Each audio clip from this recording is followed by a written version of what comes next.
I would like to say something about the intent to change people, because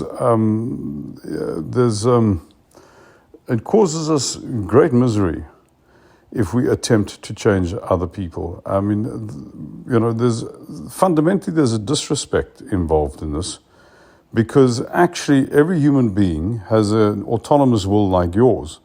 And insofar as that person's going to change, it is because they themselves decide to change.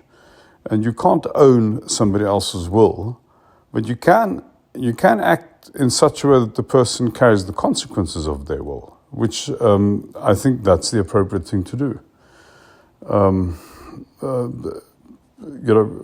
Fundamentally, people change by law, and they change because they decide to. It's the same logic as we have with the issue of da'wah. It is your job to deliver the message. Whether somebody else follows it or not is entirely their affair.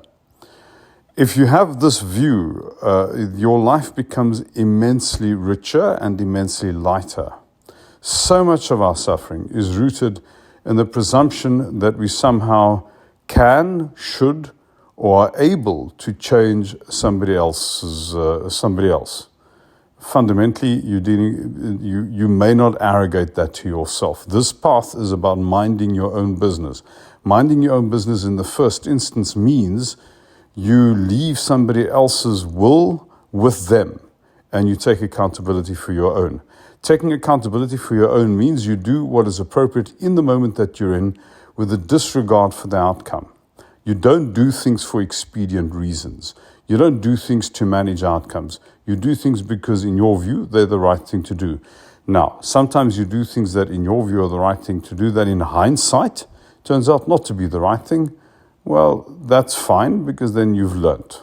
We're not here to be perfect, we're here to learn. But the fundamental rule of this path is that this path is learning how to live unconditionally. Living unconditionally means we don't have a conditional motive for what we do. And, and what one has to understand about conditional motives is that they have two guises. First of all, there's a malevolent conditional motive, which is purely about pursuing your own self-interest. And then there's a benign conditional motive, which is about changing the world for the betterment of the other.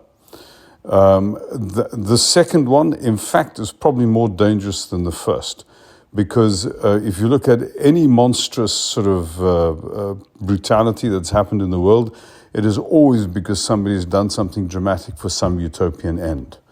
As soon as you start doing something to get an outcome, the more benign you define the outcome to be, the more license you give yourself to behave in outrageous ways, because the end will always justify the means. Our path is about recognizing that the ends never justify the means. You do things to do them well. You don't do things to produce an outcome. Alhamdulillah. Assalamu alaikum.